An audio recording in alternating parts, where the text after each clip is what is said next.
పూజే అల్లావుద్దీన్ కథ కాదే ఇది ముడత జన్మం ముసలి చెప్పే కథలాంటి నిజమేలే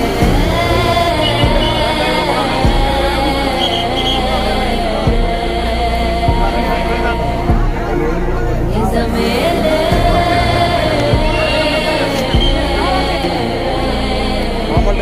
దేవుడు